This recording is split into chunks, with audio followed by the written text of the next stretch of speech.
Hello students, in the last class we started CFT and in today's class we will talk more about this theory. But before that, let us recall the two main points of this theory. The first point says that the interactions between central metal atom and ligands are pure electrostatic. Right ये पहला point था CFT का कि central metal atom और ligands के बीच में जो interaction होते हैं वो इलेक्ट्रोस्टैटिक इंट्रैक्शन होते हैं रादर देन कोवेलेंट बॉन्ड या फिर कोऑर्डिनेट बॉन्ड के. और सेकेंड पॉइंट क्या कहता है इस थ्योरी का कि when a ligand approach central metal atom तो the degeneracy of d orbital is lost and they split into two sets of orbitals e g set and T2G set of orbitals. और यही जो स्प्लिटिंग है, जो D orbitals हैं जब under the influence of ligand वो split हो जाती हैं into two sets of different energies, this is only called crystal field splitting. यहाँ क्रिस्टल फील्ड स्प्लिटिंग की डेफिनेशन लिखी हुई है. I just read it out कि under the influence of ligand the splitting of 5 orbitals of equal energy, जिसको हम degenerated orbitals भी कह सकते हैं. Degenerated orbitals equal energy की ऑर्बिटल्स होती हैं. तो splitting of 5 d orbitals of equal energy into the orbitals of different energy is called crystal field splitting. तो ये थ्योरी जो है दो मेन चीज पे बात करेगी, दो मेन पॉइंट से फोकस करेगी. एक इलेक्ट्रोस्टैटिक जो इंट्रैक्शंस हैं उनके बारे में और स्प्लिटिंग के बारे में, डी ऑर्बिटल्स की स्प्लिटिंग के बारे में. अब ये स्प्लिटिंग ऑक्टाहेड्रल कॉम्प्लेक्सेस में, टेट्राहेड्रल कॉम्प्लेक्सेस में अलग अलग तरह से होती है. ठीक है, जो हम पहले बात करेंगे वो हम बात करेंगे ऑक्टाहेड्रल कॉम्प्लेक्सेस में. तो नेक्स्ट हेडिंग है हमारी splitting of D orbitals in octahedral complexes. Octahedral complexes की जब हम बात करते हैं तो उनका कोऑर्डिनेशन नंबर कितना आता है. ऑक्टा का मतलब 8 से मत लीजिएगा. ऑक्टाहेड्रल कॉम्प्लेक्सेस मतलब कोऑर्डिनेशन नंबर जो होगा वो होगा 6. और यहाँ पे एक ज्योमेट्रिकल रिप्रेजेंटेशन कर रखा है ऑक्टाहेड्रल कॉम्प्लेक्स का कि यहाँ बीच में मेटल आ गया और इसके चारों तरफ ये 6 लिगेंड्स लगे हुए हैं, एक्स एक्सिस, वाई एक्सिस और जेड एक्सिस पे. यू कैन सी ये लिगेंड आ रहा है, लिगेंड आ रहा है, लिगेंड आ रहा है, लिगेंड आ रहा है. ये सब एक दूसरे के परपेंडिकुलर है, 90 डिग्री एंगल पर है. हमने इसको एक्सपोलिएट करके एक्सिस निकाल ली है, एक्स वाई जेड एक्सिस निकाल ली है. अब हमारे पास दो सेट ऑफ ऑर्बिटल हैं, T2G और EG, जिसमें हमने बात करी थी कि जो EG सेट ऑफ ऑर्बिटल्स होती हैं उनके जो लोब्स होते हैं वो एक्सिस के ऊपर आते हैं और T2G सेट ऑफ ऑर्बिटल्स जो होती हैं उनके lobes in between the axis आते हैं. ये लास्ट वीडियो लेक्चर में हम बात कर चुके हैं और हम ड्रॉ भी कर चुके हैं कि किस तरह से हम रिप्रेजेंट करेंगे डी ऑर्बिटल्स को, T2G सेट को और EG सेट को. फिर से यहाँ पे EG सेट ऑफ ऑर्बिटल्स को ड्रॉ कर रखा है. You can see EG set में दो आती हैं हमारी, dx² - y² और dz². ये x² - y² को कर रखा है. ये यू कैन सी कि एक्सिस है तो डी ऑर्बिटल्स के लोब्स जो हैं वो एक्सिस के ऊपर आ रहे हैं. और यू कैन सी यहाँ पे ये लिगेंड है, नेगेटिवली चार्ज लिगेंड्स लगे हुए हैं. ये लोब्स हैं, इसमें इलेक्ट्रॉन होंगे, सेंट्रल मेटल आटम के इलेक्ट्रॉन्स होंगे, आयंस के इलेक्ट्रॉन्स होंगे और ये लिगेंड के इलेक्ट्रॉन है. इलेक्ट्रॉन पे नेगेटिव चार्ज होता है. ठीक, तो ये नेगेटिव और नेगेटिव के बीच में रिपल्शन होगा. और हमने जो पोस्टुलेट डिस्कस किए थे उसमें हमने ये बात करी कि जो CFT है वो बेसिकली जब हम इलेक्ट्रोस्टैटिक इंट्रैक्शन की बात करते हैं तो इलेक्ट्रोस्टैटिक इंट्रैक्शंस दो तरह के होते हैं. मतलब फोर्सेस ऑफ अट्रैक्शन भी आता है, फोर्सेस ऑफ रिपल्शन भी आता है. अट्रैक्शन होगा ही, अट्रैक्शन है तभी मेटल और लिगेंड आपस में अट्रैक्ट हो रहे हैं, तो अट्रैक्शन तो है. लेकिन CFT जो फोकस करती है वो रिपल्शंस पे करती है. और रिपल्शंस किस में है, ये जो मेटल के इलेक्ट्रॉन्स हैं इनमें और जो लिगेंड्स के इलेक्ट्रॉन है इनमें सेम चार्ज की वजह से फोर्सेस ऑफ रिपल्शन आते हैं. ठीक है, तो यू कैन सी कि जो EG ऑर्बिटल्स हैं उसमें जो डी ऑर्बिटल के लोब्स हैं वो बिल्कुल एक्सिस पे आ रहे हैं. और जब लिगेंड एक्सिस से अप्रोच करेंगे तो ये लोब्स भी एक्सिस पर है. क्या होना चाहिए, बहुत जबरदस्त रिपल्शन होना चाहिए, ज्यादा रिपल्शन होगा. और जितना ज्यादा रिपल्शन उतना ज्यादा इंक्रीज इन एनर्जी होगा, इसे आपको याद रखना है. ठीक है, more the repulsions higher will be the energy. तो रिपल्शंस कौन ज्यादा फेस करेंगी, कौन से डी ऑर्बिटल या कौन सा सेट ऑफ ऑर्बिटल ज्यादा फेस करेगा, तो EG set of orbitals repulsions को ज्यादा फेस करेगा, इसलिए उसकी एनर्जी ज्यादा बढ़ जाएगी. इन केस ऑफ किसमें हम बात कर रहे हैं, ऑक्टाहेड्रल कॉम्प्लेक्सेस में. ये dz² बना हुआ है. dz² में जो लिगेंड्स हैं वो z एक्सिस पे अप्रोच कर रहे हैं, z एक्सिस की तरफ से आ रहे हैं. ये इधर इधर ऑक्टाहेड्रल 6 लिगेंड लगे हुए हैं, लेकिन जो लिगेंड्स हैं वो अप्रोच कर रहे हैं जेड एक्सिस से। लिगेंड नेगेटिवली चार्ज है, यू कैन सी। और यहाँ पे जो इलेक्ट्रॉन्स होंगे सेंट्रल मेटल के, डी ऑर्बिटल के इलेक्ट्रॉन्स होंगे, उन दोनों में रिपल्शंस होंगे। तो ये आ गया डायग्राम हमारा डी जेड स्क्वायर का, या फिर एक रिप्रेजेंटेशन आ गया डी जेड स्क्वायर ऑर्बिटल का।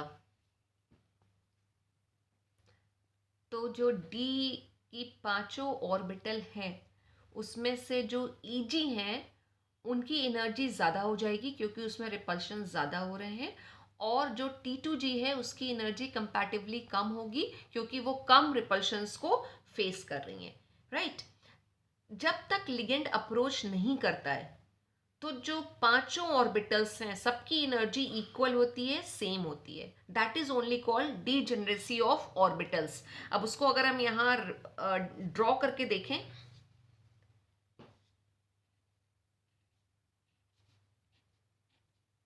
ये हमारी डी ऑर्बिटल्स हैं, 5 ऑर्बिटल्स आ गई, सबकी एनर्जी बराबर है। This is called degeneracy of D orbitals या ऑर्बिटल्स, राइट। अब लिगेंड इनको अप्रोच करेगा, ठीक है। तो जब लिगेंड अप्रोच करता है तो एनर्जी इंक्रीज होती है, ठीक है ना। हम इतनी देर से यही बात कर रहे हैं, एनर्जी इंक्रीज होती है। उसमें से जो ईजी सेट है उसकी एनर्जी ज्यादा बढ़ती है ऑक्टाहेड्रल के केस में। क्यों? क्योंकि वो ज्यादा रिपल्शन फेस करते हैं। तो हमने कहा कि एनर्जी बढ़ गई, और ये आ गई हमारी ईजी जिसमें 2 ऑर्बिटल है ईजी, और ये आ गई T2G, ठीक है। यू कैन सी एनर्जी दोनों की बढ़ी है, लेकिन ईजी की ज्यादा बढ़ी है कंपैरेटिवली T2G के। क्यों? फिर रीजन वही, आपसे पूछा जाए क्यों बढ़ी तो रीजन वही आ जाएगा कि जो ईजी है वो क्या हो रहा है, ईजी ऑर्बिटल्स के लोग बिल्कुल एक्सिस के ऊपर आ रहे हैं, और जब लिगेंड एक्सिस के थ्रू अप्रोच करते हैं ऑक्टाहेड्रल कॉम्प्लेक्सेस में तो रिपल्शन ज्यादा तो एनर्जी ज्यादा। तो ईजी की एनर्जी ज्यादा आ रही है और T2G की एनर्जी कम है। अब जो डीजेनरेसी है वो खत्म हो गई, यानी अब जो ऑर्बिटल्स हैं वो इक्वल एनर्जी की नहीं रही। T2G की तो एनर्जी इक्वल है, इधर ईजी में जो दोनों हैं उनकी एनर्जी इक्वल है, लेकिन पांचों की एनर्जी इक्वल नहीं है। तो उसको हम क्या बोलेंगे? Degeneracy is lost. Degeneracy of orbitals is lost, degeneracy खत्म हो गई है, ठीक है। अब अगर हम ये मान लें कि ये जो पांचों ऑर्बिटल्स हमारी थी इनकी एनर्जी अगर सेम बढ़ी होती, ठीक है, कि सबकी एनर्जी अगर इक्वली इंक्रीज हुई है, वैसे ये हाइपोथेटिकल होता है, ऐसा होता नहीं है, ठीक है, लेकिन अगर हम ये अज्यूम कर लें कि इनकी एनर्जी सेम बढ़ी है, कि यहाँ से हम यहाँ तक ले जाएं, अगर हम ये इसको ऐसे ड्रॉ कर लें कि हम एनर्जी के टर्म में बात कर रहे हैं और इनकी एनर्जी अगर सेम बढ़ी होती तो हम मान लें कि पांचों की, ये 5 ऑर्बिटल्स हैं, इनकी एनर्जी सेम बढ़ रही है, यहाँ से यहाँ तक इंक्रीज कर गई, ठीक है। तो ये जो कंडीशन है this is called barycentre. Barycentre, barycentre पूछा जाए कि बैरी सेंटर होता क्या है, तो बैरी सेंटर बेसिकली आप कह सकते हैं एक हाइपोथेटिकल एनर्जी स्टेट है या फिर हाइपोथेटिकल एक्साइटेड स्टेट है। Barycentre is hypothetical, hypothetical है। क्यों हाइपोथेटिकल है? क्योंकि हम ये मान के चल रहे हैं कि पांचों की एनर्जी बराबर बढ़ रही है, और ऐसा होता नहीं है। तो ये एक हाइपोथेटिकल कंडीशन हो गई, हाइपोथेटिकल कंडीशन है। हाइपोथेटिकल एक्साइटेड स्टेट कह सकते हैं या फिर एनर्जी स्टेट। एक्साइट हो गई, एनर्जी बढ़ गई, this is called barycentre, ठीक है। अब इस सेंटर से अगर हम देखें, इसको हम ऐसे और अगर इसको ऐसे ले आए, बैरी सेंटर से अगर हम देखें तो देखने में क्या लग रहा है कि T2G की एनर्जी कम हो गई है और EG की एनर्जी बढ़ गई है, ठीक है। अब जो हम रिप्रेजेंटेशन करेंगे, स्प्लिटिंग की जो हम बात करेंगे और डायग्राम्स जो हम यहाँ पे बनाएंगे वो हम बैरी सेंटर से ही बनाएंगे, ठीक है। अब बैरी सेंटर से अगर हम देख रहे हैं, बैरी सेंटर की जो 5 ऑर्बिटल्स हैं इसको अगर हम यहाँ पे ड्रॉ कर लें,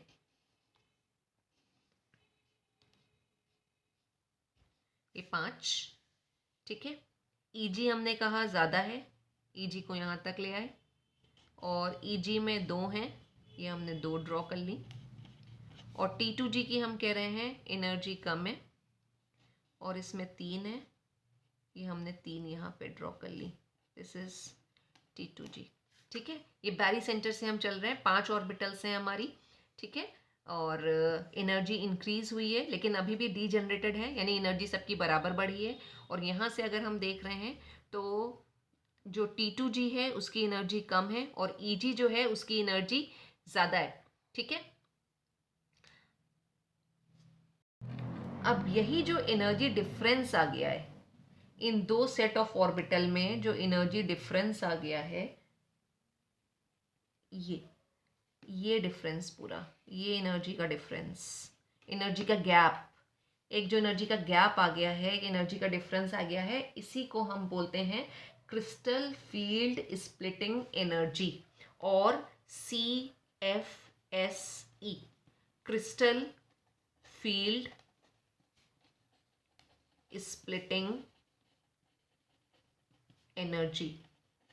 और ये जो गैप है, यानी ये पूरा जो गैप है, this is equal to 10 DQ के बराबर होता है। अब DQ क्या है इसकी डिटेल में हम ना जाके बस इतना समझ लें कि DQ term comes from quantum mechanics, quantum mechanics से आता है। ठीक है, तो और DQ जो है it is connected with radial electron density of d electrons, the charge present on metal and the distance of metal and ligand. तो ये डिफरेंस को हम बोल रहे हैं, दिस डिफरेंस इज 10 DQ। और ऑक्टाहेड्रल कॉम्प्लेक्सेस के लिए जब हम एनर्जी गैप या फिर क्रिस्टल फील्ड स्प्लिटिंग एनर्जी को डिनोट करते हैं तो हम सिंबल यूज करते हैं डेल्टा और O लगा देते हैं। This O is for octahedral complexes, कि स्प्लिटिंग एनर्जी या गैप की बात हो रही है फॉर ऑक्टाहेड्रल कॉम्प्लेक्सेस। ठीक है, अब इसमें से जो 3 ऑर्बिटल हैं, ये T2G की ऑर्बिटल्स जो हैं, ये होती हैं एवरेज डी ऑर्बिटल एनर्जी की बात करें तो उससे 2.5 इंटू 10 DQ से नीचे होंगी। यानी अगर हम एवरेज निकाल लें और इस लाइन को हम इस तरह से यहाँ पे एक्सटेंड कर लें, ठीक है, तो जो 3 ऑर्बिटल हैं वो 2/5 इंटू डेल्टा O, और डेल्टा O कितना है हमारा 10 DQ 4। ठीक है, 4 DQ पे आएंगी, यहाँ पे जो उनका एनर्जी होगा वो होगा 4 DQ। अब 4 DQ ये लाइन जा रही है, इसके नीचे आ रही है, तो जब हम इसको लिखते हैं ये माइनस में होगी, ये -4 DQ आ जाएगा। अच्छा, DQ का फुल फॉर्म क्या होता है? DQ is for differential of quanta, जो फुल फॉर्म है इसका डिफरेंशियल ऑफ क्वांटा हम बोलते हैं। क्वांटा जो एनर्जी है वो पैकेट्स में या बंडल्स में बात होती है, और वो पैकेट्स और बंडल्स जो है एनर्जी के, उसी को ही हम बोलते हैं क्वांटा। तो DQ is for differential of quanta. -4 DQ आ गई, और जो 2 ऑर्बिटल्स हैं, ठीक है, 2 ऑर्बिटल किसकी, जो EG की 2 ऑर्बिटल्स जो हैं वो क्या आएंगी, they orbitals lies at an energy 3/5 of total CFSE और एनर्जी गैप। तो 3/5 जब हम निकालेंगे, 3/5 का मतलब क्या है, टोटल 5 ऑर्बिटल्स हैं और उसमें से जो हम बात कर रहे हैं 3,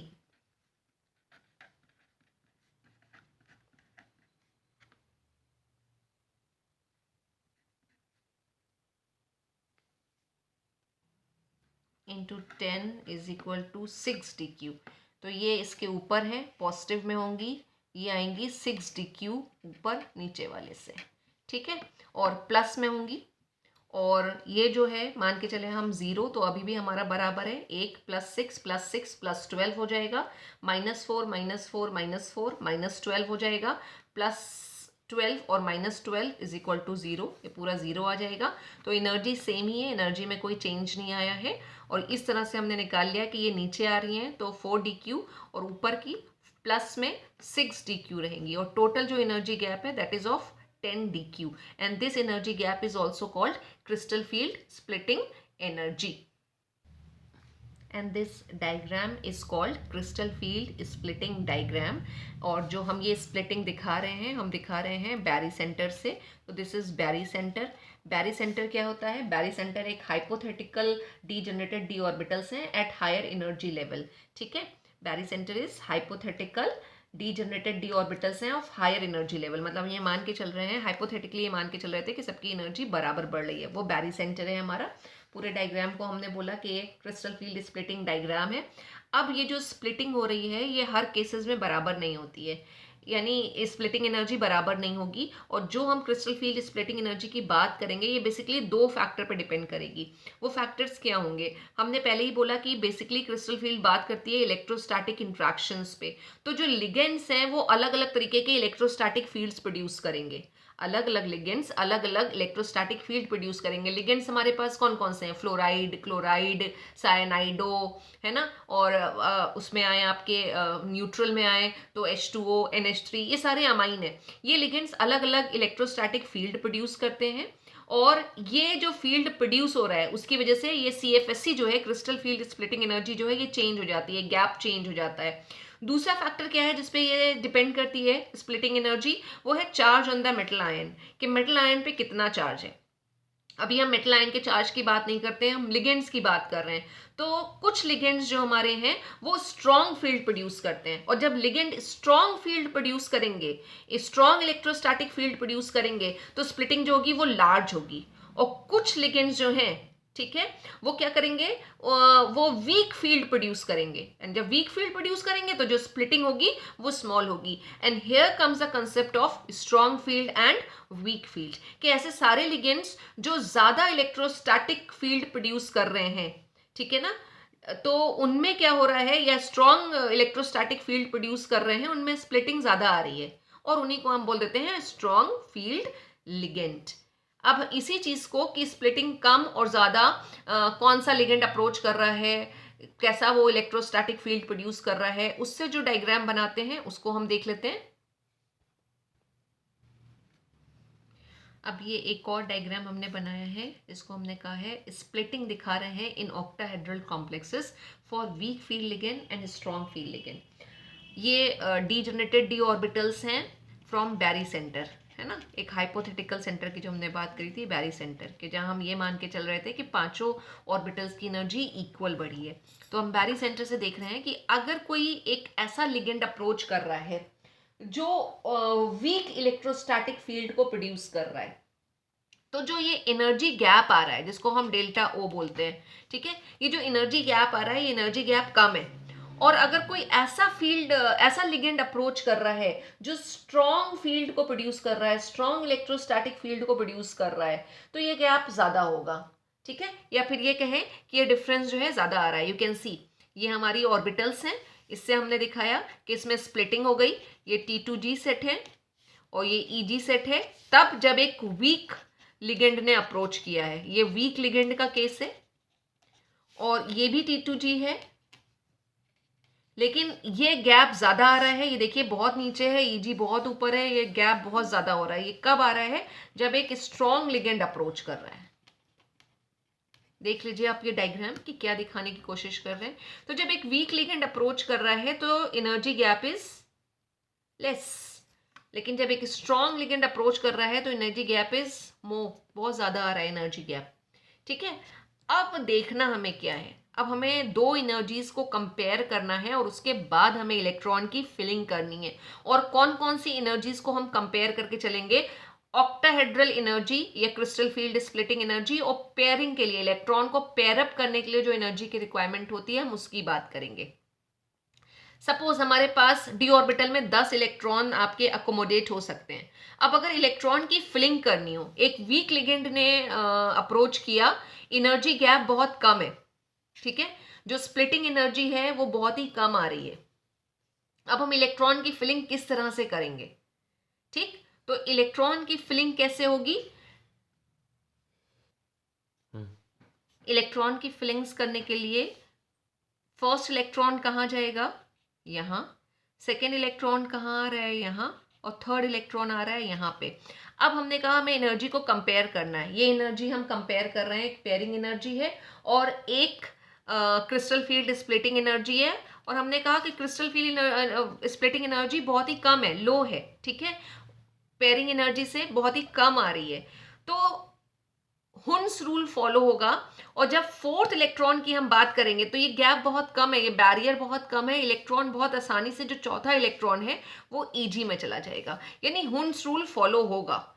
वीक लिगेंड के केस में हंस रूल या हुन्स रूल को हम फॉलो करते हैं, ये हंस रूल फॉलो होगा, ठीक है, फर्स्ट इलेक्ट्रॉन गया यहाँ, सेकेंड इलेक्ट्रॉन गया यहाँ, थर्ड इलेक्ट्रॉन गया यहाँ. As this crystal field splitting energy या gap is very small, therefore the fourth electron will move to e g orbital. और नॉर्मल जो हम फिलिंग करते हैं वही होती चलेगी कि फिफ्थ इलेक्ट्रॉन यहाँ पे आ जाएगा, सिक्स्थ इलेक्ट्रॉन यहाँ, फिर पेयरिंग शुरू हो रही है, seventh electron, eighth electron, ninth electron और टेंथ इलेक्ट्रॉन.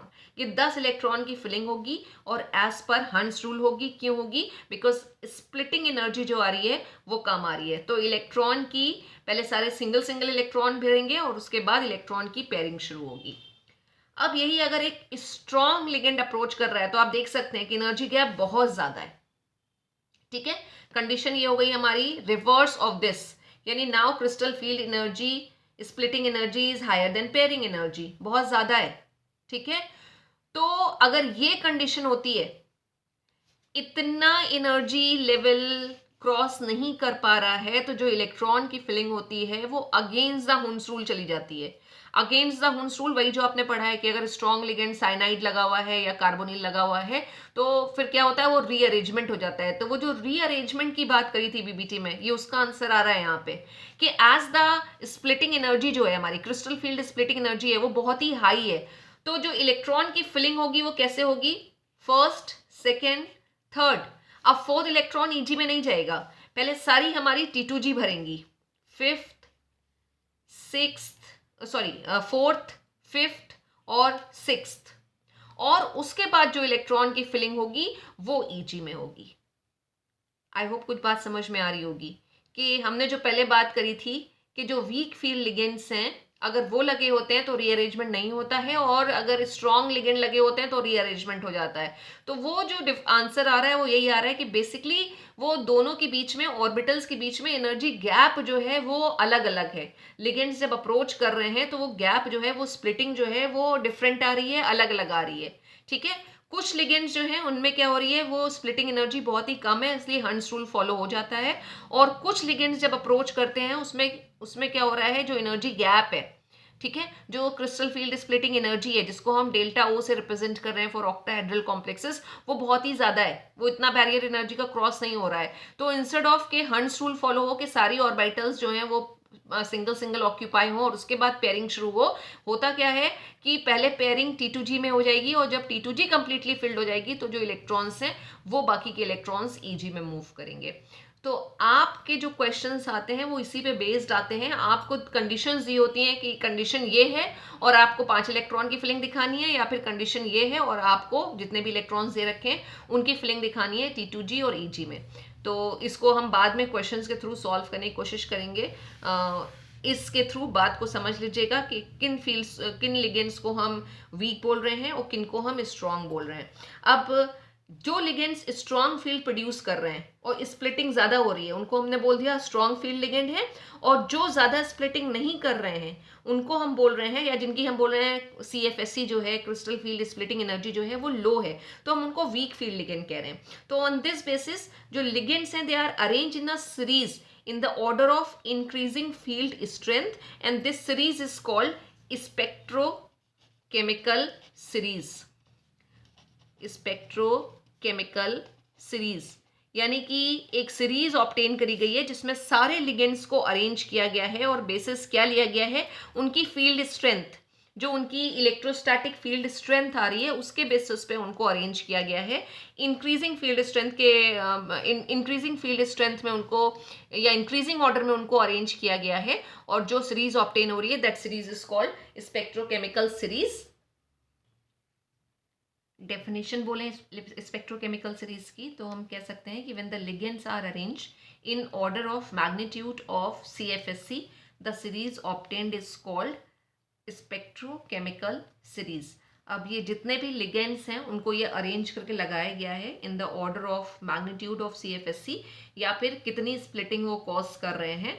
तो यू कैन सी कि यहाँ पे ये वीक फील्ड लिगेंड्स हैं और लास्ट में आ रहे हैं स्ट्रॉन्ग फील्ड लिगेंड.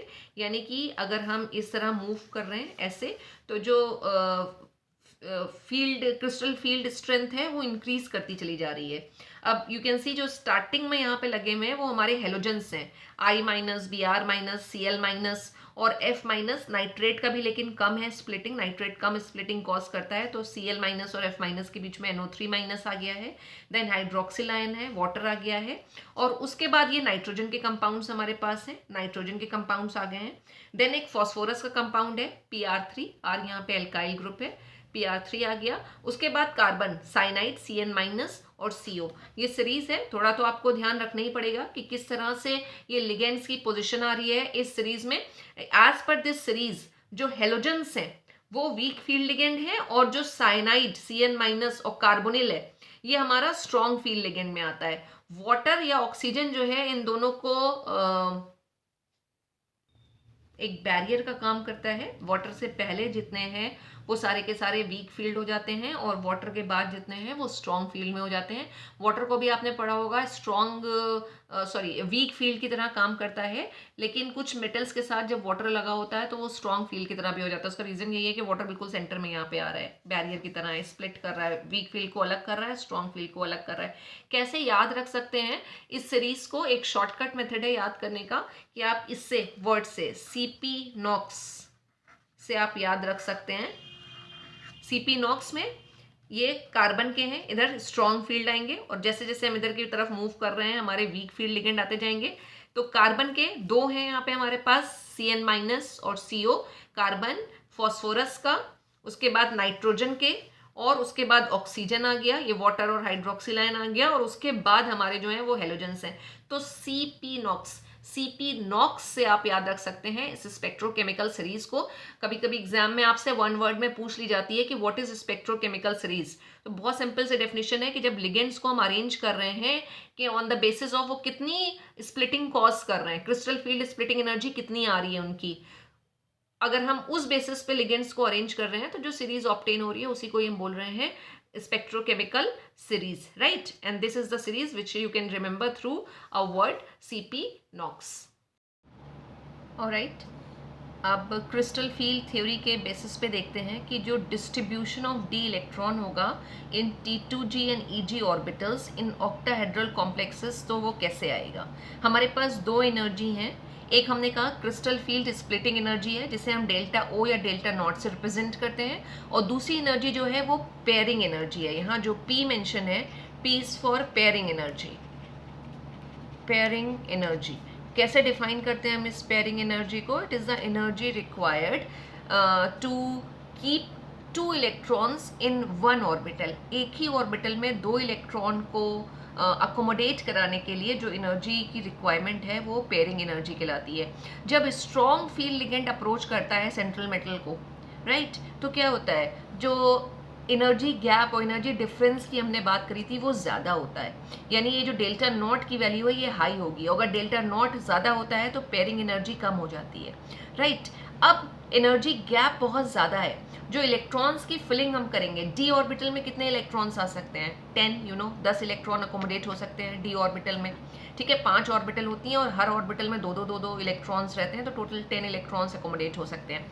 तो हम स्टार्ट करते हैं, अगर डी में हमारे पास एक ही इलेक्ट्रॉन आया है तो कॉन्फिग्रेशन क्या होगा? D1 ND1 कह सकते हैं। For example 3D series start होती है तो 3D1 अगर कॉन्फिग्रेशन है, तो जो पहला इलेक्ट्रॉन है ऑक्टाहेड्रल के केस में जो T2g है, T2g सेट ऑफ ऑर्बिटल्स हैं, वो कम रिपल्शंस फेस करती हैं। कम रिपल्शंस फेस करती हैं तो उनकी एनर्जी क्या होगी? उनकी एनर्जी कम होगी। और इलेक्ट्रॉन की फिलिंग में हम कई सारे रूल्स फॉलो करते हैं, जिसमें पहला रूल हमें बताया गया है ऑफ बाउ प्रिंसिपल, जो क्या कहता है कि जो लोअर एनर्जी की ऑर्बिटल्स होती हैं वो पहले भरती हैं, राइट। तो T2g लोअर एनर्जी की है ना, क्योंकि T2g ने कम रिपल्शन फेस किया है, उसकी एनर्जी कम बढ़ी है, तो उसकी एनर्जी कम है, लोअर एनर्जी की है। तो जो पहला इलेक्ट्रॉन है वो कहाँ जाएगा? वो T2g में जाएगा। तो जो कॉन्फ़िगरेशन आएगा in terms of T2g and Eg, देखिए क्या होगा, T2g 1 और Eg में कोई इलेक्ट्रॉन नहीं है, 0। टोटल अनपेयर्ड इलेक्ट्रॉन कितने होंगे इस केस में? 1। और हर इलेक्ट्रॉन के लिए स्पिन जो हम लिखते हैं हाफ, हर इलेक्ट्रॉन के लिए जो हम स्पिन की बात करते हैं वो हाफ होती है, तो एक अनपेयर्ड इलेक्ट्रॉन है, स्पिन कितनी हो गई? हाफ। अभी हम ये सिर्फ स्ट्रॉन्ग फील्ड के लिए देख रहे हैं, स्ट्रॉन्ग फील्ड, ठीक है ना। और हेडिंग क्या दे रखी है, dx आयंस है, कॉन्फ़िगरेशन है, नंबर ऑफ अनपेयर्ड इलेक्ट्रॉन और स्पिन। तो हमने बात करी d1 कॉन्फ़िगरेशन की, d2 कॉन्फ़िगरेशन की बात करते हैं। 2 इलेक्ट्रॉन्स हैं, अभी T2G में ही रहेंगे। T2G में 3 ऑर्बिटल्स हैं, है ना। तो और 3 ऑर्बिटल का मतलब क्या, उसमें 6 इलेक्ट्रॉन अकोमोडेट हो सकते हैं। तो अभी जो 6 इलेक्ट्रॉन आएंगे यानी d6 कॉन्फ़िगरेशन तक जो इलेक्ट्रॉन्स आएंगे वो सारे के सारे T2G में ही अकोमोडेट करेंगे। T2G में आ जाएगा इलेक्ट्रॉन, अगेन अनपेयर्ड इलेक्ट्रॉन ही आएगा, सिंगल सिंगल पहले सारी T2G फिल होगी जो हम हंस रूल की बात करते हैं। तो टोटल अनपेयर्ड इलेक्ट्रॉन कितने आ जाएंगे, 2। हर इलेक्ट्रॉन के लिए स्पिन हाफ, तो टोटल स्पिन कितनी हो गई, 1। D3 कॉन्फ़िगरेशन है तो वो तीसरा भी T2G में जाएगा, जो थर्ड उसकी ऑर्बिटल है उसके अंदर जाएगा। टोटल अनपेयर्ड इलेक्ट्रॉन कितने होंगे, 3, और स्पिन कितनी हो जाएगी 3 इलेक्ट्रॉन के लिए 3/2 या 1.5 हम कह सकते हैं। देन D4, अब एनर्जी गैप बहुत ज्यादा है तो जो इलेक्ट्रॉन्स हैं वो Eg में नहीं जाएंगे, वो T2G में ही पेयर अप होना शुरू हो जाएंगे। क्यों, क्योंकि जब स्प्लिटिंग एनर्जी ज्यादा होती है, यहाँ पे देखिएगा ये रिलेशनशिप ही आपको याद रखनी है। व्हेन CFSE या स्प्लिटिंग एनर्जी इज ग्रेटर तो पेयरिंग एनर्जी ऑटोमेटिकली कम हो जाएगी और पेयरिंग इलेक्ट्रॉन की स्टार्ट हो जाएगी T2G में ही। तो चौथा इलेक्ट्रॉन जो है वो T2G में जाएगा, राइट। और पेयरिंग यहाँ पे स्टार्ट हो जाएगी, 3 पहले भरी थी सिंगल सिंगल, अब चौथा पेयर्ड में आ जाएगा। Eg अभी भी खाली है, Eg 0, और टोटल अनपेयर्ड इलेक्ट्रॉन अब कितने बचेंगे, 2 ही बचेंगे क्योंकि एक इलेक्ट्रॉन तो पेयर अप हो चुका है। तो 2 अनपेयर्ड इलेक्ट्रॉन के लिए स्पिन कितनी होंगी, 1। सिमिलरली D5 है यहाँ पे, D5 T2G 5, Eg 0 और 1.5। एंड फिर D6 कॉन्फ़िगरेशन जब आ रहा है तो D6 में जो इलेक्ट्रॉन है यहाँ पे ड्रॉ करके बता देते हैं, ये सपोज हमारी हैं T2G ऑर्बिटल्स, है ना। और कॉन्फ़िगरेशन कितना है, D6, तो अभी सब T2G में ही रहनी है, सारे के सारे इलेक्ट्रॉन्स T2G में रहने हैं। पहला इलेक्ट्रॉन यहाँ गया था, दूसरा यहाँ, तीसरा यहाँ, चौथा यहाँ, और 5th इलेक्ट्रॉन यहाँ, और 6th इलेक्ट्रॉन यहाँ। यू कैन सी 6 इलेक्ट्रॉन हो गए ये, ठीक है। और Eg में कोई भी इलेक्ट्रॉन नहीं है। क्या नंबर ऑफ कोई अनपेयर्ड इलेक्ट्रॉन है यहाँ पे, कोई भी अनपेयर्ड इलेक्ट्रॉन नहीं है, 0 अनपेयर्ड इलेक्ट्रॉन है, तो स्पिन भी क्या आ जाएगी, 0। अब 7th इलेक्ट्रॉन जो आएगा यहाँ से देखिए चेंज होगा, T2G कंप्लीटली भर चुकी है, अब ये 7th इलेक्ट्रॉन कहाँ जाएगा, Eg में। ये जो हमारा Eg ऑर्बिटल्स हैं, ये 2 ऑर्बिटल्स हैं, 7th इलेक्ट्रॉन यहाँ पे जाएगा, ये 7th इलेक्ट्रॉन है हमारा, ठीक है। टोटल अनपेयर्ड इलेक्ट्रॉन की हम बात करेंगे तो कितने अनपेयर्ड इलेक्ट्रॉन है, सिर्फ एक, स्पिन कितनी होगी, हाफ। 8th इलेक्ट्रॉन कहाँ जाएगा, ऑब्वियसली Eg में जाएगा, और कहाँ पे आएगा, यहाँ पे आएगा, ये 8th इलेक्ट्रॉन हो गया, राइट। और टोटल अनपेयर्ड इलेक्ट्रॉन कितने हैं, 2, स्पिन कितनी हो गई, half half 1। 9th electron Eg में यहाँ पर आएगा, राइट। अनपेयर्ड इलेक्ट्रॉन कितने बच रहे हैं, 1, स्पिन कितनी हो जाएगी, हाफ। और लास्ट जो 10th इलेक्ट्रॉन है वो Eg में यहाँ पर आएगा। अब कोई भी अनपेयर्ड इलेक्ट्रॉन नहीं है, Eg सेट ऑफ ऑर्बिटल्स है, कोई भी अनपेयर्ड इलेक्ट्रॉन हमारे पास नहीं है, नंबर ऑफ अनपेयर्ड इलेक्ट्रॉन 0, और स्पिन क्या हो जाएगी, वो भी 0 हो जाएगी। और D10 के लिए जो कॉन्फ़िगरेशन आएगा फॉर स्ट्रॉन्ग फील्ड अगेन, वो क्या आएगा, T2G 6 एंड Eg 4। तो ये जो कॉन्फ़िगरेशन लिखे हुए हैं this is for strong field. अब आप यहाँ पे देखिए जो रिजल्टेंट स्पिन्स आ रही हैं स्ट्रॉन्ग फील्ड के केस में, जो रिजल्टेंट स्पिन्स आ रही हैं उनकी वैल्यूज देखिए। उसके बाद हम यहाँ पे वीक फील्ड के लिए जो स्पिन्स आएंगी उनकी वैल्यू देखेंगे। तो जो रिजल्टेंट स्पिन्स होती हैं वीक फील्ड लिगेंड्स की, उनकी वैल्यू कंपैरेटिवली हायर होती है स्ट्रॉन्ग फील्ड से। स्ट्रॉन्ग फील्ड में स्पिन की वैल्यू कम आ रही है, लोअर वैल्यूज आ रही हैं, इसलिए जो स्ट्रॉन्ग फील्ड है वो क्या करती है, लो स्पिन कॉम्प्लेक्सेस बनाती है, और वीक फील्ड लिगेंड्स जो होंगे वो हाई स्पिन कॉम्प्लेक्सेस बनाएंगे। तो अगेन जो VBT का एक लिमिटेशन था कि वो strong field weak field ligand के बारे में नहीं बता रही थी, वो यहाँ पे क्लियर हो गया कि स्ट्रॉन्ग फील्ड लिगेंड और वीक फील्ड लिगेंड कैसे होते हैं। रीअरेंजमेंट क्यों हो रहा था वो क्लियर हो गया। रीअरेंजमेंट इसलिए हो रहा है क्योंकि वो हम CFSE crystal field splitting energy की बात करते हैं। अगर एनर्जी बहुत ज़्यादा है, एनर्जी गैप बहुत ज़्यादा है, T2G और Eg में एनर्जी गैप बहुत ज़्यादा अगर आ रहा है तो व्हाट विल हैपन, रीअरेंजमेंट हो जाता है, यानी इलेक्ट्रॉन्स जो है ऑक्टाहेड्रल के केस में Eg में जाएंगे ही नहीं, T2G में वो पेयर अप हो जाएंगे, राइट। और जो कॉम्प्लेक्सेस बन के आएंगे वो लो स्पिन होंगे।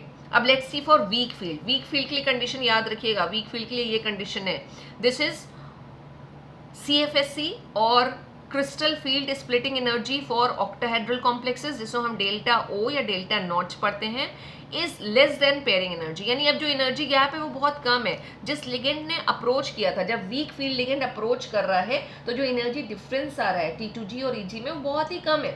तो जो इलेक्ट्रॉन्स हैं वो हंस रूल को फॉलो करेंगे। यहाँ पे हंस रूल फॉलो होता है, हंस रूल फॉलो होगा, राइट। और यहाँ पे हंस रूल फॉलो नहीं हो रहा था, ठीक है। अगेन हम वन बाय वन देखते हैं। Configuration, number of unpaired electron, spin और साथ साथ एग्जाम्पल्स की भी बात करते हैं। D1 कॉन्फ़िगरेशन अगर है, D1, ठीक है, T2G लोअर एनर्जी की है, पहला इलेक्ट्रॉन T2G में चला गया, Eg खाली है, 2 इलेक्ट्रॉन है तो दूसरा भी T2G में जाएगा। यहाँ पे ड्रॉ कर लेते हैं, ठीक है, ये 3 है, पहला इलेक्ट्रॉन यहाँ गया, दूसरा इलेक्ट्रॉन यहाँ गया और तीसरा इलेक्ट्रॉन यहाँ गया। तो अगर D3 कॉन्फ़िगरेशन है तो यू कैन सी T2G 3 आ रहा है और Eg 0 आ रहा है और टोटल अनपेयर्ड इलेक्ट्रॉन आ रहे हैं 3, राइट। और स्पिन कितनी हो जाएगी, हाफ हाफ हाफ, यानी कितना हो गया 3/2 या फिर ये कहें कि 1.5, ठीक है। और एग्जाम्पल इसका Cr3+ आयन है, क्रोमियम 3+ आयन है। यहाँ तक D1, D2, D3 कॉन्फ़िगरेशन के लिए चाहे स्ट्रॉन्ग फील्ड लिगेंड है और चाहे वीक फील्ड लिगेंड है, कॉन्फ़िगरेशन सेम है। देखिए इसलिए ये लाइन ड्रॉ कर दी है, ये लाइन है कि इसका मतलब यहाँ कॉन्फ़िगरेशन सेम आ रहा है। D2 का देखिए T2G2, Eg 0, यहाँ पे भी वीक फील्ड के केस में भी T2G2 और Eg 0, ठीक है। चेंज यहाँ से आता है D4 कॉन्फ़िगरेशन से। जब चौथा इलेक्ट्रॉन है तो स्ट्रॉन्ग फील्ड में क्या होता है, एनर्जी गैप बहुत ज़्यादा था, तो फोर्थ इलेक्ट्रॉन T2G में ही अकोमोडेट हो रहा था। लेकिन यहाँ वीक फील्ड के केस में, वीक फील्ड के केस में क्या होगा, एनर्जी गैप बहुत ज़्यादा नहीं होगा, हंस रूल फॉलो होगा। और ये जो Eg सेट ऑफ ऑर्बिटल्स हैं जो थोड़ा सा हायर एनर्जी की हैं, फोर्थ इलेक्ट्रॉन यहाँ पे चला जाएगा। I hope you can see this कि चौथा इलेक्ट्रॉन यहाँ पे जा रहा है और कॉन्फ़िगरेशन क्या आएगा, T2G3 और Eg 1। Total electron, unpaired electron कितने हैं, 1 1 1 1, 4 अनपेयर्ड इलेक्ट्रॉन है। स्पिन की बात करें तो स्पिन कितनी हो जाएगी, हाफ हाफ सबकी जोड़ लीजिए, 2 स्पिन आ जाएगी। Mn3+ का कॉन्फ़िगरेशन यही होता है। Mn मैग्नीज, एटॉमिक नंबर कितना है 25, उसमें से 3 इलेक्ट्रॉन डोनेट कर रखे हैं, निकाल दीजिए कितने बचे अभी इलेक्ट्रॉन, 22 इलेक्ट्रॉन्स बच रहे हैं। 22 इलेक्ट्रॉन में से अगर हम 18 इलेक्ट्रॉन्स आर्गन के निकाल दें तो हमारे पास 4 आ रहे हैं इलेक्ट्रॉन्स। तो कॉन्फ़िगरेशन क्या आएगा, जब हम Mn3+ आयन की बात करेंगे तो 3d4 आएगा। अब 3d4 अगर Mn को एक वीक फील्ड लिगेंड अप्रोच कर रहा है तो कॉन्फ़िगरेशन होगा T2G3 Eg1, और अगर एक स्ट्रॉन्ग फील्ड अप्रोच कर रहा है तो इस केस में कॉन्फ़िगरेशन हो जाएगा T2G4 Eg 0।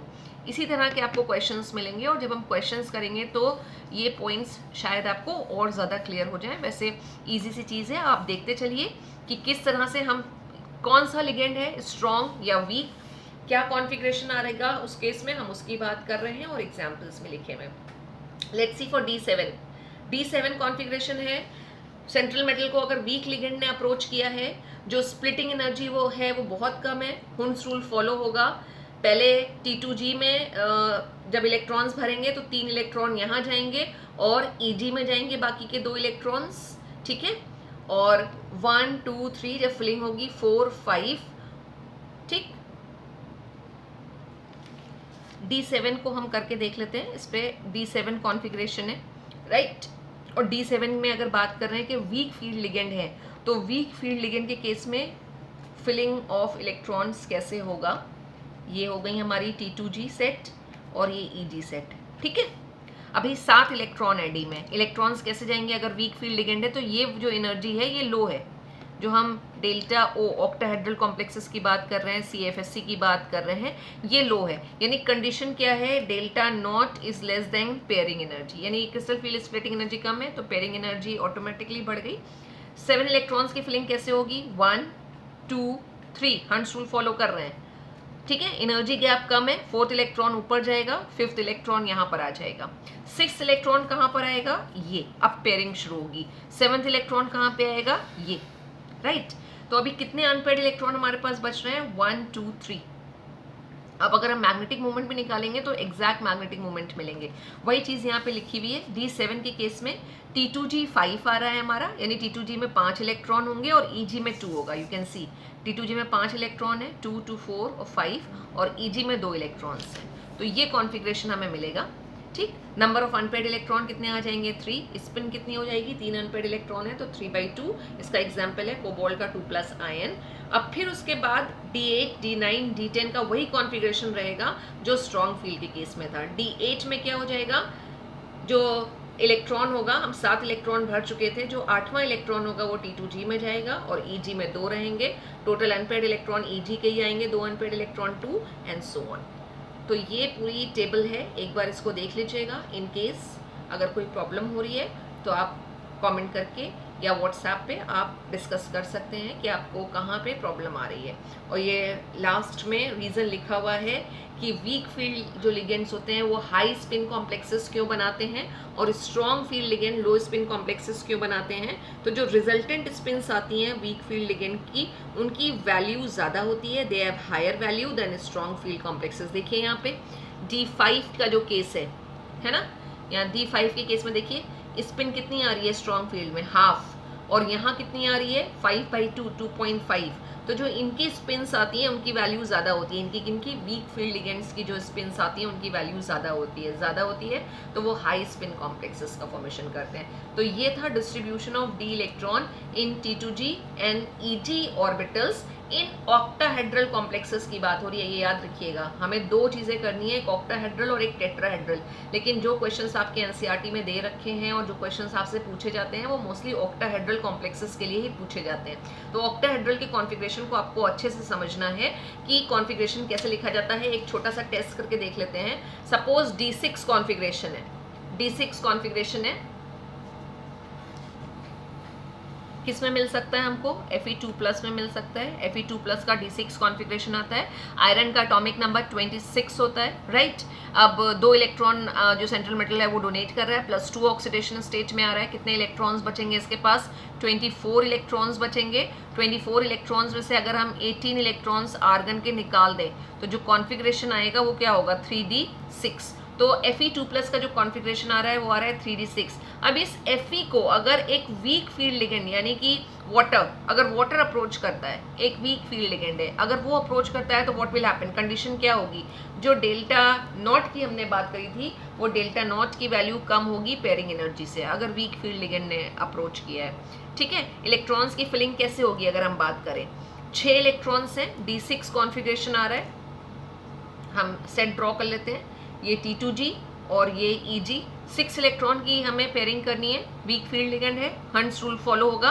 पहला इलेक्ट्रॉन यहाँ गया, दूसरा इलेक्ट्रॉन यहाँ गया, तीसरा इलेक्ट्रॉन यहाँ गया, 4th इलेक्ट्रॉन यहाँ आ रहा है और 5th इलेक्ट्रॉन यहाँ आ रहा है। 6th इलेक्ट्रॉन कहाँ जाएगा, यहाँ पर। तो कॉन्फ़िगरेशन क्या आ रहा है आप बताइए। D6 के केस में T2G कितना है 4 और EG में कितना आ रहा है 2। तो अगर हम इसके लिए कॉन्फ़िगरेशन लिखें Fe2+ के लिए, अगर वीक फील्ड लिगेंड अप्रोच कर रहा है तो कॉन्फ़िगरेशन विल बी T2G 4 और EG 2। टोटल अनपेयर्ड इलेक्ट्रॉन कितने होंगे, 1 2 3 4, 4 अनपेयर्ड इलेक्ट्रॉन आएंगे। स्पिन कितनी आएगी, 2, हर के लिए हाफ, तो आएगी 2। अब यही अगर आयरन को साइनाइड ने अप्रोच किया होता, एक स्ट्रॉन्ग लिगेंड ने अप्रोच किया होता, तो कंडीशन चेंज हो जाती। कंडीशन क्या होती, जो ऑक्टाहेड्रल एनर्जी हमारी है, जो CFSC है ऑक्टाहेड्रल कॉम्प्लेक्सेस के लिए, that will be greater than pairing energy, उससे ज़्यादा होगी। अब सेम कॉन्फ़िगरेशन अगर है तो फिलिंग ऑफ इलेक्ट्रॉन्स हम कैसे करेंगे, ये हमारा T2G सेट आ गया, ये हमारा EG सेट आ गया। 6 इलेक्ट्रॉन की फिलिंग कैसे होगी, 1 2 3। अब ये एनर्जी गैप बहुत ज़्यादा है, इलेक्ट्रॉन्स क्या करेंगे, अगेंस्ट द हंट्स रूल जाएंगे। 4th इलेक्ट्रॉन कहाँ जाना चाहिए, 4th इलेक्ट्रॉन यहाँ पर आएगा, 5th इलेक्ट्रॉन यहाँ पर आएगा और 6th इलेक्ट्रॉन यहाँ पर आएगा। तो अगर साइनाइड ने अप्रोच किया है, एक स्ट्रॉन्ग फील्ड लिगेंड ने अप्रोच किया है, तो कॉन्फ़िगरेशन क्या आ रहा है, T2G 6 और EG में कोई इलेक्ट्रॉन नहीं है, EG 0, EG फिल नहीं होगी। ठीक है, तो बस सिंपल सा ही है, आपको यही देखना है कि अप्रोच कौन सा लिगेंड कर रहा है, एक स्ट्रॉन्ग लिगेंड कर रहा है या वीक लिगेंड कर रहा है, और आपको उसी हिसाब से इलेक्ट्रॉन की पेयरिंग करनी है। स्ट्रॉन्ग फील्ड लिगेंड और वीक फील्ड लिगेंड के लिए हमारे पास स्पेक्ट्रोकेमिकल सीरीज है, और स्पेक्ट्रोकेमिकल सीरीज को शॉर्ट में याद करने के लिए बताया था CP NOX, राइट। ये चीज़ बताई थी जिसमें कार्बन वाले, जिसमें आपके कौन कौन से आ जाते हैं, साइनाइड, कार्बोनिल, ये स्ट्रॉन्ग फील्ड लिगेंड है, फिर फॉस्फोरस, फिर नाइट्रोजन के लिगेंड है, और सबसे लास्ट में आपके हेलोजेंस जाते हैं, कि हेलोजेंस जो होते हैं वो वीक फील्ड लिगेंड में कंसिडर होते हैं। और वाटर बताया था कि एक बैरियर है, वाटर के जब हम इधर जाएंगे हेलोजेंस की तरफ जाएंगे तो वीक फील्ड लिगेंड स्टार्ट हो जाते हैं, और वाटर का डुअल बिहेवियर होता है। लेकिन आपके कोर्स में जितने भी एग्जाम्पल्स दे रखे हैं वहाँ पे वाटर को भी वीक फील्ड लिगेंड की तरह ही कंसिडर किया गया है। तो आई होप ये चीज़ क्लियर हो रही होगी कि हम इलेक्ट्रॉन्स की फिलिंग को किस तरह से करते हैं जब हम एक ऑक्टाहेड्रल कॉम्प्लेक्स की बात करते हैं और फिर उसमें हम देखते हैं कि किस तरह के लिगेंड ने अप्रोच किया है, स्ट्रॉन्ग ने या वीक ने। स्ट्रॉन्ग अगर अप्रोच करता है तो लो स्पिन कॉम्प्लेक्सेस बन के आते हैं, और वीक फील्ड लिगेंड अगर अप्रोच करता है तो फिर हाई स्पिन कॉम्प्लेक्सेस बन के आते हैं। Let's quickly do 1 or 2 sample problems from NCERT just to make the concept clear. CFT का एप्लीकेशन पार्ट आ गया हमारे पास। एप्लीकेशन पार्ट के अब हम इसकी हेल्प से ज़रा प्रॉब्लम्स को सॉल्व करें। किस तरह के क्वेश्चंस मिलते हैं हमें मोस्टली एग्जाम्स में, वो मैंने यहाँ पे लिस्ट किए हुए हैं। सी द फर्स्ट प्रॉब्लम, क्या कह रही है problem? With the help of CFT predict the number of unpaired electron in FeCN6 4- and FeH2O6 2+ complexes। ठीक है, total number of unpaired electron बताने हैं। मैग्नेटिक मूवमेंट पूछा होता तो मैग्नेटिक मूवमेंट भी कैलकुलेट करके बता देते, एग्जैक्ट मैग्नेटिक मूवमेंट आ जाते क्योंकि हमारे पास बिल्कुल सही अनपेयर्ड इलेक्ट्रॉन्स आएंगे। ठीक है, कैसे करेंगे हम इस तरह के क्वेश्चंस को, हम कहाँ से स्टार्ट करेंगे? हमने बात करी थी, ये पहले तो देखिए कि यहाँ पे जो कॉम्प्लेक्सेस बने हुए हैं उसका कोऑर्डिनेशन नंबर क्या आ रहा है, किस तरह के कॉम्प्लेक्सेस हैं। Fe के साथ 6 CN लगे हुए हैं, Fe के साथ 6 H2O के मॉलिक्यूल लगे हुए हैं, यानी ये जो कॉम्प्लेक्सेस हैं ऑक्टाहेड्रल कॉम्प्लेक्सेस हैं। ठीक है ना, ऑक्टाहेड्रल कॉम्प्लेक्सेस हैं, यानी कोऑर्डिनेशन नंबर कितना है इनका? 6। अब हम किस तरह से इनको सॉल्व करते हैं? अभी हमने वो ऑक्टाहेड्रल कॉम्प्लेक्सेस के लिए पूरी टेबल देखी थी जहाँ पे हम कॉन्फ़िगरेशन लिखेंगे। तो जो सेंट्रल मेटल एटम है उसका हमें कॉन्फ़िगरेशन चाहिए। उसके लिए हमें ये देखना पड़ेगा कि सेंट्रल मेटल एटम का इस पर्टिकुलर कॉम्प्लेक्स आयन के अंदर क्या ऑक्सीडेशन नंबर आ रहा है। ऑक्सीडेशन नंबर निकालना एक्स मेथड से भी आप निकाल सकते हैं। यहाँ पे लिख के फिर से बता देते हैं, वैसे बहुत बार आपको ये चीज़ करवाई गई है, ये और 4-, राइट। अब ऑक्सीडेशन नंबर आप कैसे निकालेंगे? जिसका ऑक्सीडेशन नंबर आपको निकालना है आपने उसको x अज्यूम कर लिया। x 6 CN या साइनाइड लिगेंड लगे हुए हैं यहाँ पे, हर साइनाइड के ऊपर आयन के ऊपर -1 का चार्ज होता है, तो टोटल ये कितना हो जाएगा? -6। और ओवरऑल चार्ज कितना है इस आयन के ऊपर? =-4। हमने इसको सॉल्व किया, वैल्यू क्या हो जाएगी? 6 - 4 +2। यानी इस कॉम्प्लेक्स के अंदर जो आयरन है वो +2 ऑक्सीडेशन स्टेट में। हम इसको 6 को यहाँ इससे सब्सट्रैक्ट करके भी इसका ऑक्सीडेशन नंबर निकाल सकते थे। आपको अगर प्रैक्टिस हो तो आप वैसे भी कर सकते हैं। अब हमारे पास आयरन का इसमें ऑक्सीडेशन नंबर आ रहा है +2। इसी तरह FeH2O6 2+ में भी जो आयरन का ऑक्सीडेशन नंबर आएगा वो +2 ही होगा। वाटर के ऊपर कोई चार्ज नहीं होता है, 0, तो x + 0 +2, तो x +2, यानी यहाँ पे भी जो आयरन है वो +2 ऑक्सीडेशन स्टेट में, यहाँ पे भी जो आयरन है वो +2 ऑक्सीडेशन स्टेट में। अब +2 ऑक्सीडेशन स्टेट अगर होता है तो आयरन का कॉन्फ़िगरेशन कितना आता है? Fe की हम बात करते हैं तो 26 एटॉमिक नंबर है, 26 इलेक्ट्रॉन्स हैं। Fe2+ जब ये बना लेगा तो इसने क्या किया? 2 इलेक्ट्रॉन्स को डोनेट कर दिया, तो इसके पास कितने इलेक्ट्रॉन बच रहे हैं? 24 इलेक्ट्रॉन्स बच रहे हैं। अब 24 इलेक्ट्रॉन में से 18 इलेक्ट्रॉन आप निकाल दीजिए। आर्गन के लिए कितने इलेक्ट्रॉन बचे? 6। तो 6 इलेक्ट्रॉन के लिए कॉन्फ़िगरेशन कितना आ जाएगा? 6 इलेक्ट्रॉन्स कहाँ जाएंगे? सारे के सारे 3d6। ठीक है ना, तो जो Fe का कॉन्फ़िगरेशन होता है वो होता है 3d6 4s2, 2 इलेक्ट्रॉन 4s में से निकल के कॉन्फ़िगरेशन आ गया 3d6। अब यही 3d6 की हमें फिलिंग करनी है। जो Fe आ रहा है Fe2+, उसमें जो 3d6 कॉन्फ़िगरेशन आ रहा है उसी की फिलिंग करनी है। हमें आइडेंटिफाई करना होगा Fe के साथ लिगेंड कौन से लगे हुए हैं। CN लगा हुआ है, CN को हम बोलते हैं कि स्ट्रॉन्ग लिगेंड। वाटर लगा हुआ है, वाटर जो है वो एक वीक लिगेंड में आता है। अब अगर हमारे पास पहला वाला केस हम लेके चलें कि Fe और CN 6 और 4- वाली कहानी है। 5 जो है हमारी D की जो ऑर्बिटल्स हैं वो स्प्लिट हो जाएंगी into 2 sets of orbitals. CN लगा हुआ है तो जो स्प्लिटिंग है वो ज़्यादा होगी, और इसकी वजह से जो CFSE है यानी कि क्रिस्टल फील्ड स्प्लिटिंग एनर्जी है वो भी ज़्यादा होगी, हाई होगी, राइट। तो जो इलेक्ट्रॉन की फिलिंग होगी वो किस तरह से होगी? ये T2G और ये EG। इसी तरह से आपको एग्जाम में भी करना है इसको सॉल्व। 6 इलेक्ट्रॉन की फिलिंग करिए, स्ट्रॉन्ग लिगेंड अप्रोच कर रहा है, तो इस केस में क्या हो जाएगा? फर्स्ट इलेक्ट्रॉन यहाँ, सेकेंड यहाँ, थर्ड यहाँ, एनर्जी गैप बहुत ज़्यादा है तो फोर्थ इलेक्ट्रॉन भी यहाँ रहेगा, फिफ्थ इलेक्ट्रॉन भी यहाँ रहेगा, सिक्स्थ इलेक्ट्रॉन भी यहाँ रहेगा। सारे के सारे इलेक्ट्रॉन्स जो है 6 के 6 इलेक्ट्रॉन T2G में अकोमोडेट होंगे और Eg क्या हो जाएगा 0। तो इसके लिए जो कॉन्फ़िगरेशन निकल के आ रहा है वो क्या निकल के आ रहा है, T2G6 और Eg 0, ये कॉन्फ़िगरेशन आ रहा है। नंबर ऑफ अनपेयर्ड इलेक्ट्रॉन यहाँ पे कितने हैं, 0 अनपेयर्ड इलेक्ट्रॉन आ रहे हैं। और अगर कोई भी अनपेयर्ड इलेक्ट्रॉन नहीं होता है तो ये सब्सटेंस, अगर मैग्नेटिक नेचर भी पूछा जाता तो ये सब्सटेंस हो जाता डायामैग्नेटिक। अब दूसरे वाले केस में क्या होगा, जब हम FeH2O6 की बात करेंगे, ठीक है, उसके केस में क्या होगा, जो 5 ऑर्बिटल्स हैं ये, इसमें भी स्प्लिटिंग हो जाएगी, ठीक है ना, 3 नीचे हैं 2 ऊपर है। अब जो लिगेंड लगा हुआ है वाटर जो है H2O is a week ligand होगा तो इलेक्ट्रॉन की फिलिंग एज पर हंट्स रूल होगी 1 2 3 4 5 और ये आ गया 6 electron.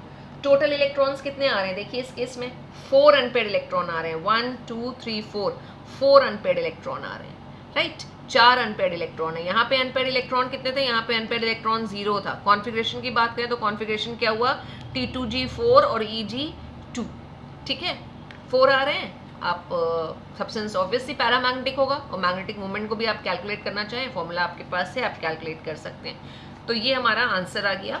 Let's quickly see the second problem. Second problem में बिल्कुल सेम ऐसे ही है। Second problem says give the electronic configuration of the d orbitals in titanium, और कॉम्प्लेक्स कौन सा बनाया है, TiH2O6, हेक्सा एक्वो टाइटेनियम है, 3+ चार्ज आयन बना हुआ है, टाइटेनियम 3 है ion, in an octahedral field, octahedral है क्योंकि 6 H2O लगे हुए, कोऑर्डिनेशन नंबर 6 है। क्या हो जाएगा बताइए कॉन्फ़िगरेशन। वाटर एक वीक फील्ड लिगेंड है, वीक फील्ड लिगेंड है तो ये ये d ऑर्बिटल्स टाइटेनियम की, टाइटेनियम का ऑक्सीडेशन नंबर यहाँ पे क्या होगा, Ti3+, ठीक है ना, निकाल के दिखा भी देते हैं इधर, ये कहानी है। टाइटेनियम का निकालना है, वाटर का 0 है तो x + 0 = +3, x की वैल्यू कितनी आ जाएगी, +3। तो टाइटेनियम +3 ऑक्सीडेशन स्टेट में है। टाइटेनियम का एटॉमिक नंबर कितना होता है, 22 में से 18 इलेक्ट्रॉन अगर आप निकाल देंगे तो टाइटेनियम का कॉन्फ़िगरेशन क्या आएगा, 4s2 हो जाएगा। तो आर्गन के इलेक्ट्रॉन्स हमने निकाल दिए, 18 इलेक्ट्रॉन 22 में से निकाल दिए, तो जो कॉन्फ़िगरेशन आएगा 4 इलेक्ट्रॉन के लिए हमें लिखना है, 4s में 2 जाएंगे और 2 जाएंगे 3d2 में, ठीक है। और Ti3+, जब हमें इलेक्ट्रॉन्स निकालना होंगे तो 4s में से ही पहले इलेक्ट्रॉन निकलेंगे, 2 इलेक्ट्रॉन निकल जाएंगे 4s में से और 1 इलेक्ट्रॉन निकलेगा 3d में से। तो जो कॉन्फ़िगरेशन आ रहा है वो आ रहा है 3d1, ठीक है, एक ही इलेक्ट्रॉन है 3d1, बहुत आसान सा है 3d1। और हमने देखा था कि अगर स्ट्रॉन्ग फील्ड हो या वीक फील्ड हो, अगर D1 कॉन्फ़िगरेशन आता है तो वो दोनों के लिए सेम रहता है। लेकिन यहाँ पे जब हम बात करेंगे, अगर हम ऑन पेपर दिखाना है तो हमें दिखाना पड़ेगा कि ये स्प्लिटिंग हुई, ये 3 आ गई T2G की ऑर्बिटल्स, 2 आ गई Eg की ऑर्बिटल्स, 1 इलेक्ट्रॉन है, 1 इलेक्ट्रॉन कहाँ जाएगा, T2G में ही जाएगा, T2G। और जो कॉन्फ़िगरेशन आ गया, अगर हम कॉन्फ़िगरेशन लिखें Ti3+ के लिए, तो Ti3+ के लिए जो कॉन्फ़िगरेशन आ रहा है वो आ रहा है T2G1 और Eg0। सब्सटेंस क्या होगा, 1 अनपेयर्ड इलेक्ट्रॉन है, पैरामैग्नेटिक आएगा। सिंपल लिख लिया हमने इलेक्ट्रॉनिक कॉन्फ़िगरेशन इसके लिए भी। Let's see the last problem.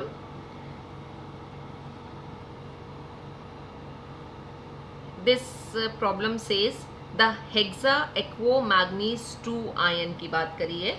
Formula क्या आ जाएगा, हेक्सा एक्वो मैग्नीज Mn है, हेक्सा एक्वो H2O6 लगे हुए हैं और आयन है, ठीक है। कंटेन्स 5 अनपेयर्ड इलेक्ट्रॉन आ रहे हैं। 5 अनपेयर्ड इलेक्ट्रॉन का मतलब जो Mn की ऑक्सीडेशन स्टेट आनी है, वो Mn की ऑक्सीडेशन स्टेट जो आएगी वो आएगी +2। वैसे यहाँ पे भी मेंशन है कि यहाँ पे ये H2O के ऊपर 0 चार्ज होता है। ये फॉर्मूला हो गया हेक्सा एक्वो मैग्नीज 2 का।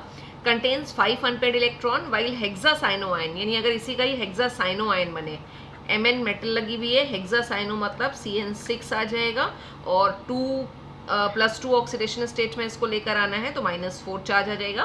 Contains only 1 unpaired electron, explain using CFT। CFT की हेल्प से हमें से बताना है, VBT को फॉलो नहीं करना है। और ये आपका NCERT का प्रॉब्लम नंबर 9.10 है। ये हमारे पास 2 कॉम्प्लेक्स आयंस आ गए। इसमें उन्होंने बता दिया कि इसमें 5 अनपेयर्ड इलेक्ट्रॉन्स हैं, 5 अनपेयर्ड इलेक्ट्रॉन्स आ रहे हैं। और इसमें इन्होंने कहा कि कितने इलेक्ट्रॉन्स आ रहे हैं, एक ही अनपेयर्ड इलेक्ट्रॉन आ रहा है। CFT की हेल्प से हमें इसको एक्सप्लेन करना है। वही हमें ये बस देखना है Mn के साथ लिगेंड कौन सा लगा हुआ है, वीक लिगेंड लगा हुआ है। वीक लिगेंड लगा हुआ है तो जो एनर्जी आती है, जब हम एनर्जी की बात करते हैं तो CFSE is less than pairing energy होती है, और जब हम स्ट्रॉन्ग लिगेंड की बात करते हैं तो इस crystal field splitting energy for octahedral complexes is greater than pairing energy की बात होगी। इसमें अगर हम बात करेंगे तो जो स्प्लिटिंग हो रही है ये T2G, ये EG, वीक फील्ड लिगेंड लगा हुआ है, ये एनर्जी कम है, तो व्हाट विल हैपन, हुंस रूल हमारा फॉलो होना है वीक फील्ड लिगेंड के केस में। और जो 5 इलेक्ट्रॉन है, जो 5 अनपेयर्ड इलेक्ट्रॉन है, उसकी फिलिंग हो जाएगी 1 2 3 और 4 और 5। ठीक है, ये 5 अनपेयर्ड इलेक्ट्रॉन आएंगे। लेकिन हेक्सासाइनो में आपको क्या बताना है कि हेक्सासाइनो जो है वो स्ट्रॉन्ग फील्ड लिगेंड है, और जब स्ट्रॉन्ग फील्ड लिगेंड लगा होता है तो जो फिलिंग ऑफ इलेक्ट्रॉन होती है इन T2G और EG, ठीक है, वो ये एनर्जी ज्यादा आ रही है पेयरिंग एनर्जी से, तो what will happen, against the हुंस rule होगी, और जो 5 इलेक्ट्रॉन फिल होंगे 1 2 3, 4th इलेक्ट्रॉन कहाँ जाएगा, अगर स्ट्रॉन्ग लिगेंड है तो वो ऊपर नहीं जाएगा, ऊपर की तरफ जंप नहीं करेगा, वो यहीं पे रहेगा 4th इलेक्ट्रॉन, और उसके बाद 5th इलेक्ट्रॉन यहाँ पे रहेगा। कितने अनपेयर्ड इलेक्ट्रॉन निकल कर 1। उन्होंने आंसर आपको ऑलरेडी बता रखा था कि एक ही अनपेयर्ड इलेक्ट्रॉन आना है, तो यहाँ बिल्कुल क्लियरली दिख रहा है कि यहाँ 5 अनपेयर्ड इलेक्ट्रॉन आ रहे हैं, और यहाँ पे कितने अनपेयर्ड इलेक्ट्रॉन आ रहे हैं 1, यहाँ पे आ रहे हैं 5 अनपेयर्ड इलेक्ट्रॉन। आंसर निकल आया CFT की हेल्प से। आपको एक्सप्लेनेशन यही देना है कि as in this complex weak field ligand is attached with Mn, तो this will happen, and in this case Cn is a strong ligand, और अगर strong ligand लगा होता है तो octahedral energy, splitting energy या कहें CFSE for octahedral complexes is greater than pairing energy, तो what will happen, against the Hund's rule जाएगा, और जो pairing है वो T2G में हो जाएगी, और जब T2G completely भर जाएगी तभी इलेक्ट्रॉन EG में जाएंगे, तो यहाँ पूरे 5 इलेक्ट्रॉन T2G में ही आ रहे हैं। तो आई होप क्लियर हो गया होगा कि हम किस तरह से ऑक्टाहेड्रल कॉम्प्लेक्सेस में T2G और EG ऑर्बिटल्स में फिलिंग करते हैं। बस एक पॉइंट आपको याद रखना है ऑक्टाहेड्रल कॉम्प्लेक्सेस के लिए कि ऑक्टाहेड्रल कॉम्प्लेक्सेस के केस में T2G जो है वो लोअर एनर्जी की होती है और EG हायर एनर्जी की होती है। ये पॉइंट आपको याद रखना है, क्योंकि अब हम नेक्स्ट क्लास में टेट्राहेड्रल कॉम्प्लेक्सेस की बात करेंगे और वहाँ पे ये चीज़ एकदम रिवर्स हो जाएगी।